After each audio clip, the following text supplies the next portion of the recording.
and welcome to the Your Success Personally podcast with your host, yours truly, Vanessa G, where we will talk about success as defined by you. Here, we don't look at the playbook of others to bring you down. Instead, we are going to cover topics that pertain to how you, as an individual, can reach your goals and potential. Don't look at others to define your success. You create it. Your rules, your way, and how you get there. Are you ready? Let's go. Hello, everyone. Welcome back to the Your Success Personally podcast with your host, yours truly, Vanessa G. As promised, we are back with part 2 of Profiles in Success. And this profile has to do with the business world. I had my good friend, Christopher L. Cheney, publisher at NV Magazine and chairman of the board for Connect Safe Families and Peaceful Communities. And he took the time to share with us his success journey, what success meant to him, and some of the people that influenced his journey. In today's episode, we conclude the interview while he gives insights on self-care and what success looks like and will look like during and post-pandemic. We're going to jump right in. Here is the conclusion of our interview. When I first envisioned this interview with you, I did not envision COVID-19. So my question to you, we're in 2020. Are you where you thought you would be at this time and in your age right now? Did you even think that you would be in the position that you're in now? And if you could do it all over again, would you do it the same way?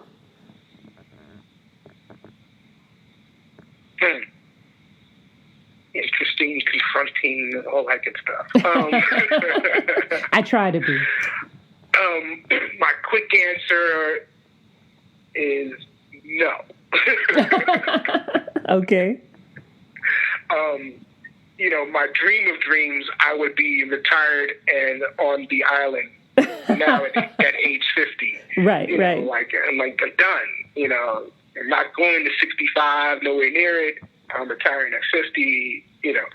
But that decision didn't come until probably I was like 35. Mm-hmm. You're like tired of. You're already like tired of grinding. Like, listen, I've been working since I was 17. Right. I'm good with not working anymore. But I couldn't. I think my journey has been valuable. There are, definitely parts of it where I'm like, if I had a remote, I would hit the fast forward button. Okay. I'm just going to skip that part. I don't need that much struggle. That's okay. Go past that. But I think it becomes necessary to really shape who you are. The whole idea of, coal and creating a diamond and, that whole conversation of, the friction that's necessary to shape you. Yeah. And I think there's a certain, amount of resolve that I've gotten along the way that, allows me to take on task, and also a level of empathy that I've developed as well, and a listening, being able to observe what I have, being able to meet with so many wondrous people that I've met, and being able to, tell the different stories that I've had along the way. Have definitely, shaped where I am, but gotten to a point where, I'm clear about my values and also my woefulness, and also, what stops me, but also what I need to do to move forward. So, it's not the journey I planned, but it's the journey I'm on. And that is absolutely okay, right? Because, and I say that because, you are doing some really great things philanthropically with your work with Connect. But just to kind of finish out your publishing side, your magazine world side, what does it mean to be successful in the digital media world? Really, the big thing with Envy is being that the publication started in 1999. So at the time, the only other major business publication serving people of color, specifically black folk, was Black Enterprise. Right. And we came along, and in 1999 was crazy because we were focused on young folk. Like, we were in our 20s. So we wanted to speak to this younger audience, and picking up BE was like you were on chapter 4 or 5 of a book. Right. And you're like, yo, you picking it, like, wait, is there another part to this article? Like, what's going on? Because it was speaking to a certain crowd. True. NBA crowd, Fortune, corporations focus on being Fortune 500 or at least the BE 100. Right. So it was speaking to a different audience. And we wanted to speak to an audience that was made of entrepreneurs, as well as those who had gone to, B school, business school, and were polished in their fields, but we wanted to bridge those worlds. And definitely, a generation influenced by hip hop. Right. So, like on one of our covers, we had, the time the guys from FUBU, who at the time were doing $300 million in sales in retail clothing. And we featured them in their business suit line, which a lot of folks didn't even know they had. Like, what they had business suits? Like, yeah, they had business suits. They had the 05 jerseys. They had... I remember that issue. They had sheets, like... Yeah, yeah. Like, they had everything. Like, housewear, like, who had everything at one point. So they were doing, like, $300 million in sales, and we really wanted to tell the story of how, basically... Damon John started in the basement, his mother's basement, sewing hats. Like he was sewing the FUBU hats and basically got one of the hats on the head of LL Cool J, who was doing a Gap commercial. So he was rocking a FUBU hat in the Gap commercial, and that's what really set it off. Like that was a tipping point for their brand. So we wanted to tell those kind of entrepreneurial stories with people with vision who are not necessarily, came out of a seasoned school. They didn't necessarily do 4 years of undergrad and, have that traditional story where you were focused on grades to get you the opportunity. But more so, like, you can also just be focused on, I just have a vision and a passion for something and build along the way. Right. So we wanted to marry those two stories, and that's, became our focus. And out the gate, we had a lot of naysayers. A lot of people said no. A lot of people were like, listen, we got Black Enterprise. And I'm talking, a lot of people said no on the business side of these are the advertisers and the agencies we're seeking to get money from. Right. And they're the gatekeepers to the corporation. So you have to go through the ad agencies to get any money from corporate America. And they were like, well, we already have a Black business publication. Black Enterprise, we're good. We don't need any more. And it was really this discrimination within the conversations we had because most of the people we spoke to were white. Yeah. But they would have control over, at the time, what was the African American budget. Right. Because a lot of the budgets were not in African American owned agencies. And then even in the agencies, there was this internal discrimination where it's like, y'all are new, y'all are not tested. We already have Black Enterprise. Yeah. So we keep going head to head and having to push a conversation of there can be more than one. And like, listen, if you go to the newsstand, you would see that there are like 20 publications for a white audience all about business. Yeah. There's Inc., there's Money, there's Entrepreneur, there's Forbes, there's, like running off a list Right. Why with us, there's only one? It doesn't make sense. And really having to push that we had a different voice. So for us, success was anytime we went back to print. Like, we're printing again? Okay, we're good. We're printing again? Okay, we're good. You know, and the more stories we get to tell, and then corporations starting to back us. You know, we had Toyota as a long-time advertiser. We had Lexus in the book. We had Nissan, Infinity. So all these corporations supporting our efforts. I remember having a meeting with the number 6 person at Goldman Sachs. Wow. And it was just such an interesting meeting to have. And, you know, older white guy, not in our demographic, but got our vision. And within a 30-minute meeting, approved a year's worth of advertising. Oh, it's no problem. Just talk to my person and it's done. And it was like, why is that so simple? You know, it was just like, you know, it was just like, this is crazy. You know, like, why is that so simple? And we have to work so hard to talk to people who, you know, came from the same place we came from. Right. You know, we had a conversation with Keisha. Keisha like, I don't know if I could do this. Keisha, come on. You know, but understand like he was sitting in this level of privilege. Yes. Where and money wasn't an issue, and he has control, and he can just push it through. While you have other people who are like, I got to defend my job to defend your publication and push it forward. So for us, it was always that movement, and encountering these different conversations. So flash forwarding to now, the digital age changed everything. And it's like, okay, you can see the opportunity of digital, but you have to ramp up to get there. So, you know, the struggle, I remember the constant conversation where people like, what's your web designer like? Do you have a web designer? Do you have a web designer? And, you know, because it was like a daunting thing to get your website built, you know, where it's like thousands of dollars, and it could easily be spent with the wrong person, the wrong company. Sure. Even if, you know, you're outsourcing, you're not building it, you don't have the resources to build it internally. Right. So, you know, the last 2 years, the founder of Envy Magazine, Kyle Donovan, and myself have been working on a new platform that is not just Envy, but just a bigger picture game we're playing. And we're looking to beta test towards the end of this year.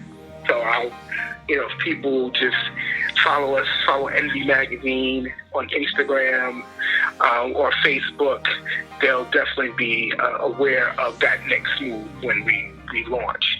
But really for us, it's now you're competing on a broader scale with, you know, so many apps being launched left and right, so many platforms out there, and we were really in a conversation of, okay, how can we fine-tune this to be different? How can we fine-tune this to hit people's touch points? How can we fine-tune this to hit people's shorter attention spans? Right. Because coming out of the world where people are reading a tangible magazine that they're holding in their hands and they're spending time with it, so now people are just swiping. So it takes something to now penetrate people's mental aptitudes and appetites. Right. Compared to, of course, 1999, which is 1,000 years ago, in comparison. So now, you know, entering 2021, yeah, it's really like, okay, you're always contemplating, are we too late? You know, are we not thinking more, you know, we need to be more future facing? Can we get a handle on some, you know, holographic technology real quick? Like, you know, wow. Because like you're wondering, like, people are. It's next year. Everybody gonna have VR. Yeah, you know, that they're gonna be doing. It's like this year is the year of live. Yeah. Everybody and mama, we going live. Now, you know, you see your grandmama go live. Like, damn, we too late. You know, we behind the trend. You know, grandmama just went live. So it's the digital world is so fast paced, where it's now like you have to we got to keep changing it. So you're actually building something, you're tweaking it at the same time.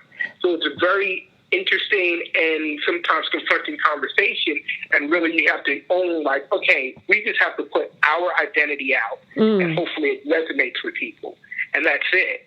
You know, so you're going to have people who are going to, like, I'm a Facebook person, I'm an Instagram person, you know, people who go back and forth, people like, oh, I just tweet, oh, this generation is just all about TikTok. Yeah, I was going to mention TikTok. They got 16 seconds, and that's all you get.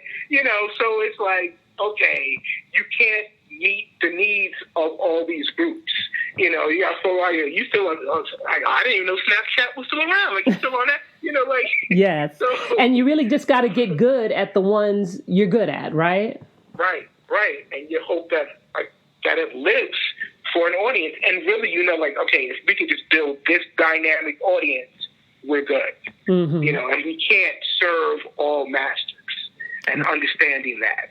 So it's definitely, it will test you, but at the same time, social isolation, has built a greater dependency for a social platform. Well, I'm glad you mentioned that, because, because you definitely went into, it sounds like you told me a little bit about your next steps, but with the social isolation, what is success looking like in a post-COVID virus world? What's it going to look like for you, if you want to speak to you specifically, or to your industry, or even your work philanthropically? I mean, it's all about virtual. It really is. Like, can you get people's attention span at home? And, does your service, fit that? So, I mean, it's hard for people who have had tangible services. I was talking to a friend of mine who basically is in Atlanta and is a proponent for all the businesses in Atlanta being open.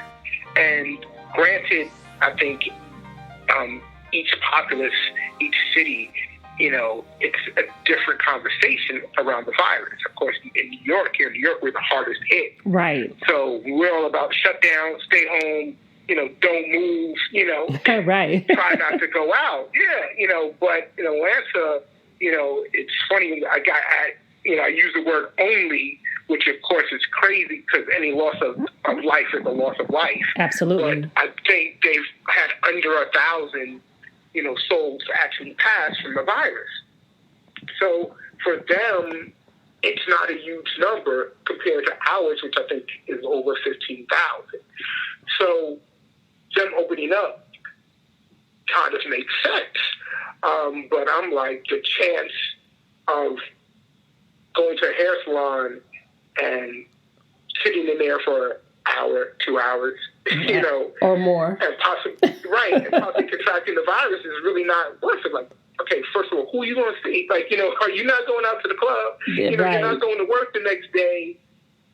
Do you really need, can you do a workable style? Yes. Get creative. That doesn't risk your life. Mm-hmm. But, I understand at the same time, people need to make money to feed themselves, to pay the rent, to pay the mortgage. Sure. And I'm like, there is a possible way, even with a business like that, to pivot. So instead of doing hair, teach folk how to do hair. And then, so you're having them, you create an online course. You create a subscription to that online course where people, your customers, are now paying monthly for that subscription to have access to video to watch you do hair. There are existing platforms like Teachable where you can set up an online course today, right? Mm-hmm. And then get a commission paid off of the products that you typically would sell in your shop. So there's affiliate marketing where you're going to earn a percentage of these products. So you'll have a link to that product as part of your course. They click the link, it generates the sale. That money's going to come to you electronically. So like there are ways of making this happen where you don't have to leave your home. You don't have to be in danger. You don't have to put anyone else in danger. It's contactless. Right. And it could be less work because they can pre-record, how many videos they want and have them sitting there, but those videos are going to keep generating income. It's not like they have to go and do a video every day. It's like, no, I did 20 and people are buying the 20, or I did 10 mm-hmm. and they cover this hairstyle, this hairstyle, coloring your hair, doing this, doing that, and that's it. And then you sit back and, if anything, you're pushing the button on spreading that with more people. Okay, I'm gonna do an email blast here, I'm gonna do an email blast here, I'm gonna post it on, my Facebook or Instagram, wherever. But there's a way of pivoting. I think a lot of businesses, there's a way of pivoting. I won't say all of them, but a lot of businesses, there's definitely a way of pivoting. But I think it's good for people to think differently. Instead of like, I have to do it this way. Yeah. I think success really is that opportunity where, like, wow, I faced with this obstacle and it created this whole new opportunity because I started thinking differently. I took another path. Chris, so that's big. I believe that 100%. And, the reality is that we do have to pivot.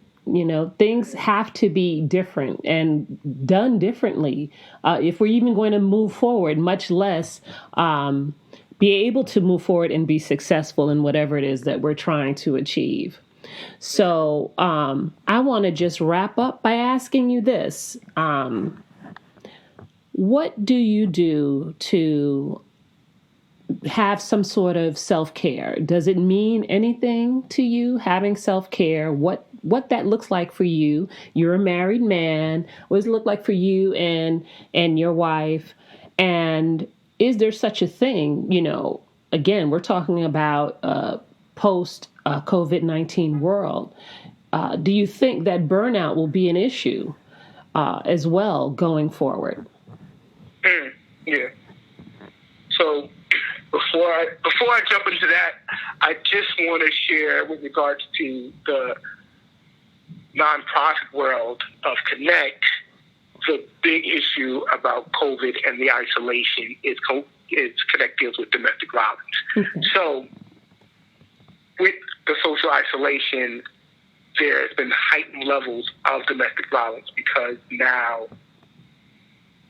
couples have been trapped together, and if there's an abuser in the relationship, that person, typically women, are being trapped with their abuser on a daily basis. Yes. So there's been heightened cases. So with regards to that, it's been more difficult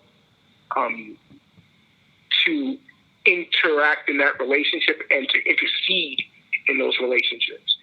Virtually, it's definitely been a harder way to do it and provide an escape if the person needs an escape. That's true. So I want to urge your listeners to listen for the neighbors, listen for signs, listen for people who may need help and assistance, listen for those who, if you're trapped in a building and you're hearing fighting, in the next apartment, reach out, call someone, save a life possibly.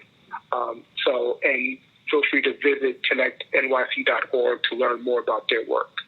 And that is definitely, for me, part of my self-care is the giving.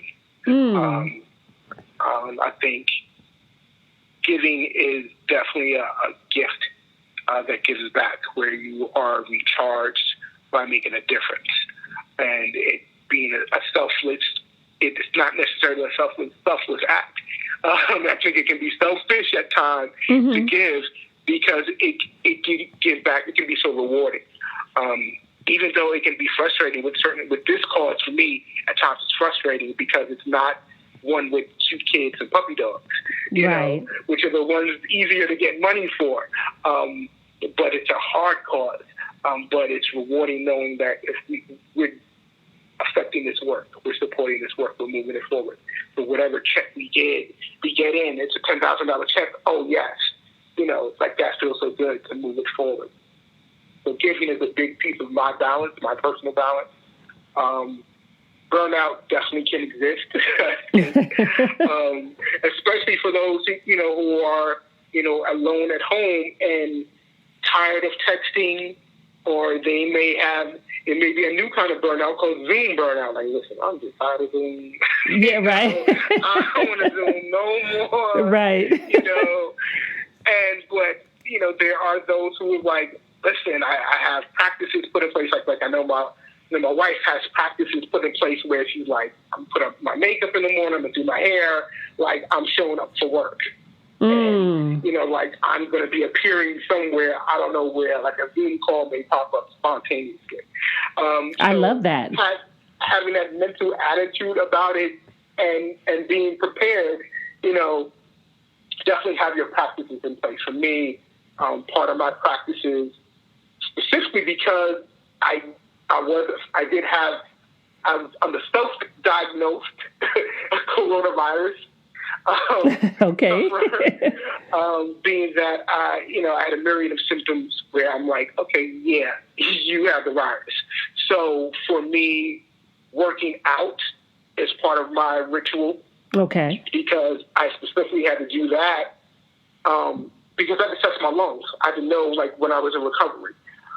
One of the symptoms, of course, the virus is all about shutting your lungs down and ultimately shutting your heart down. Right. Because, of course, your lungs are no longer be able to pump oxygen to your heart. So, when I worked out, I knew if I had no burning in my chest, I was recovered. Because the shortness of breath, your lungs literally burning, definitely were part of my symptoms. And working out, I knew that I was working my lungs and boosting my immune system to push the virus out. So that is a steady part of my ritual in keeping balance. And I think you have to find, the people who have been doing the 21 Days of Abundance that was created by Deepak Chopra, and finding, new energy and new gratitude in their lives. That way, there's some people who are doing a year long of gratitude and putting like different notes in the jar. Right. And at the end of the year, they're going to read it back to review what they were grateful for, which I'm like, wow, that's rewarding.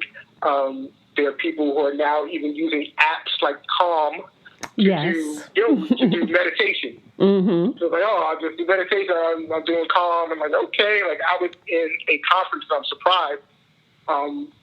With about 200 men. Of course, this is pre-corona. Right.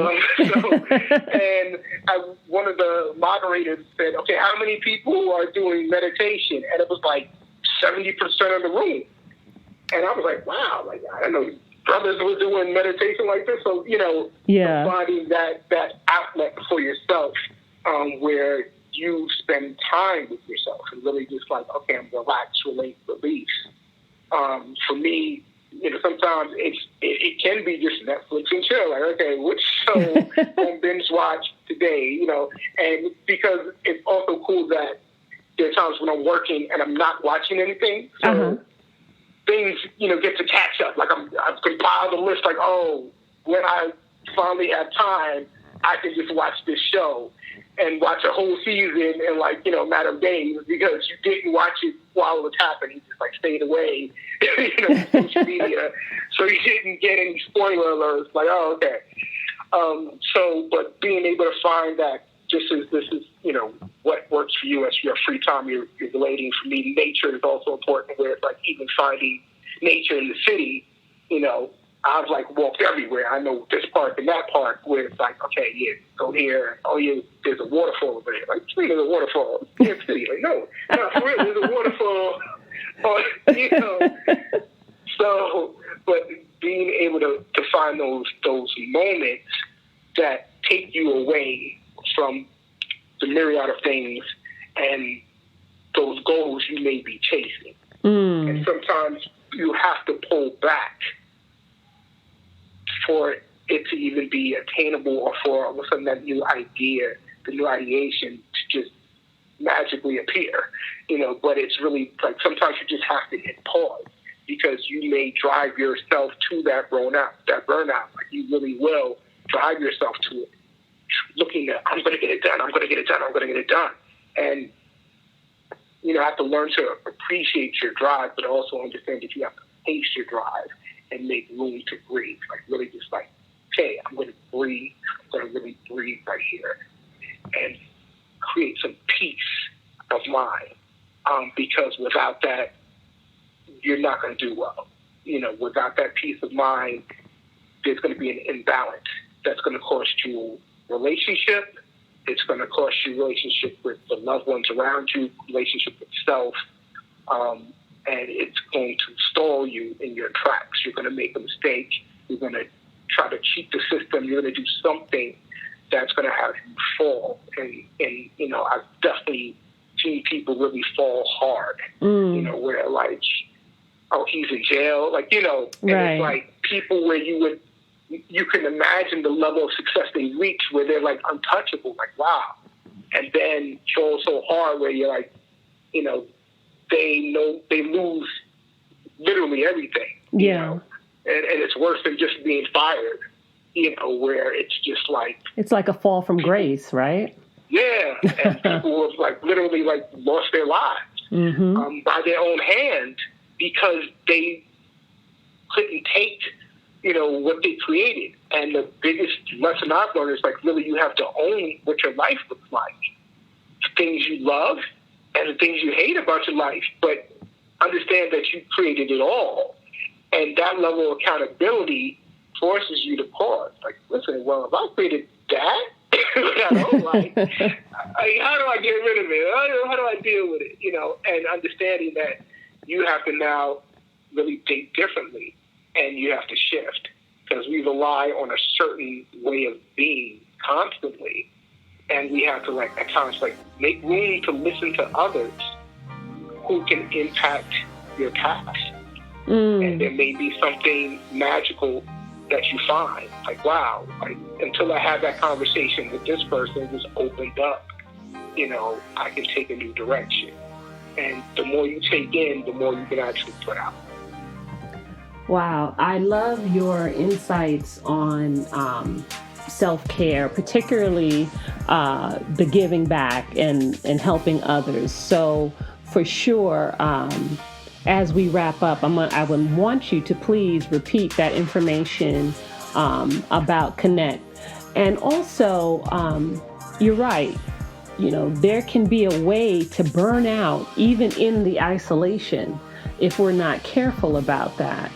And just some of those simple things, you know, outside of the giving back, just the general exercising and taking good care of your body physically in these times are also key, you know, not just for getting through this COVID-19 season, but moving forward. So, Chris, I really appreciate all the insights that you've shared, all the wisdom and learning some new things about you. I've known you for a long time, and just being able to learn these new things about you and your progress into where you are today, you know, is really fascinating. I'm so thankful you, again, for coming on this show with me. And thank you. Thank you. Thank you for the invitation. And let the listeners know, again, about how they can give. Yes, indeed. So, as I said, connectnyc.org. CONNECT,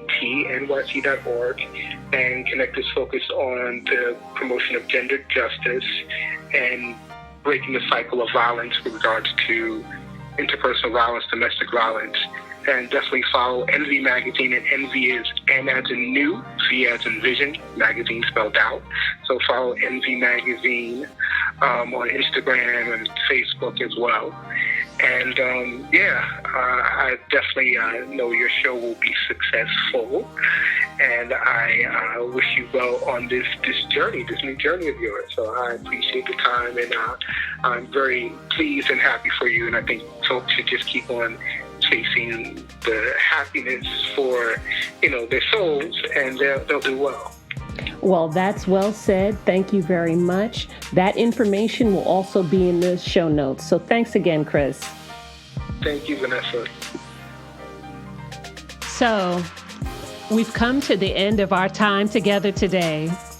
I hope our discussion was helpful to you.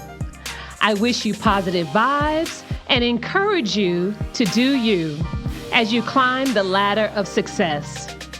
If you are feeling this episode, leave a comment. And if you are really loving this, please subscribe and join the success journey. For more encouragement along the way, follow me on Instagram or Twitter at Your Success Personally, and continue to listen wherever podcasts can be found. And remember, your success by your rules. Bye-bye.